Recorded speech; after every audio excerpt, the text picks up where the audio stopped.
ఓం శాంతి. ఈరోజు జూలై 8వ తేదీ 2024. సాకార మురళి సారాంశము. మధురమైన పిల్లలు, తండ్రి సమానంగా అపకారులకి కూడా ఉపకారం చేయటం నేర్చుకోవాలి. నిందించే వారిని కూడా తమ మిత్రులుగా చేసుకోండి అంటున్నారు బాబా. ఈరోజు ప్రశ్న: తండ్రికి ఏ విధమైన దృష్టి పక్కాగా ఉంది? పిల్లలైన మీరు ఏ దృష్టిని పక్కా చేసుకోవాలి?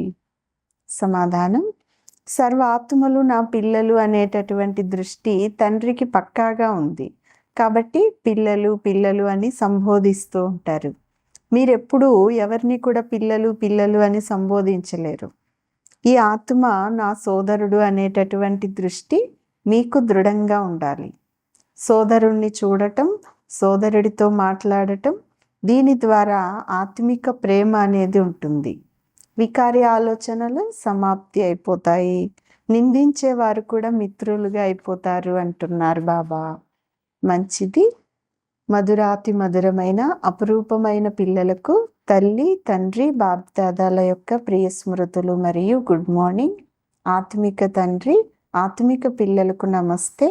ఆత్మిక పిల్లలు ఆత్మిక తల్లి తండ్రికి ప్రియ స్మృతులు, గుడ్ మార్నింగ్ మరియు డబల్ నమస్తే. ధారణ కొరకు ముఖ్యమైన సారం. మొదటి పాయింట్: ఈ గుహ్యమైన లేక కఠినమైన జ్ఞానాన్ని అర్థం చేసుకునేందుకు బుద్ధి స్మృతి యాత్ర ద్వారా బుద్ధిని బంగారు పాత్రగా చేసుకోవాలి. స్మృతి అనే పరుగు తీయాలి.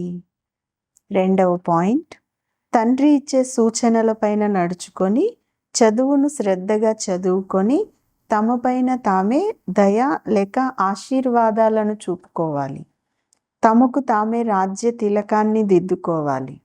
నిందించే వారిని తమ మిత్రులుగా భావించి వారికి కూడా సద్గతిని ఇవ్వాలి. ఈరోజు వరదానం: పైనుంచి అవతరించి అంటే పరంధామం నుంచి అవతరించి అవతారంగా అయ్యి సేవ చేసేవారు సాక్షాత్కార మూర్తి భవ.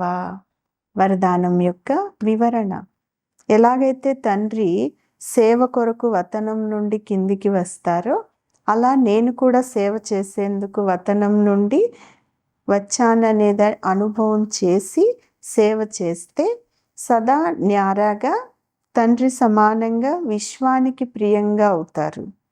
పైనుండి కిందకి రావటం అనగా అవతారంగా అయ్యి అవతరించి సేవ చేయటం. అవతారం రావాలి, మమ్మల్ని జతలో తీసుకెళ్ళాలి అని అందరూ కోరుకుంటారు.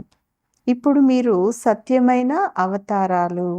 అందరినీ ముక్తిధామానికి మీ జతలో తీసుకొని వెళ్తారు.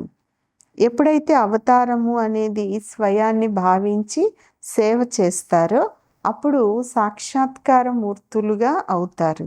మరియు అనేక మంది కోరికలు కూడా పూర్తి అయిపోతాయి.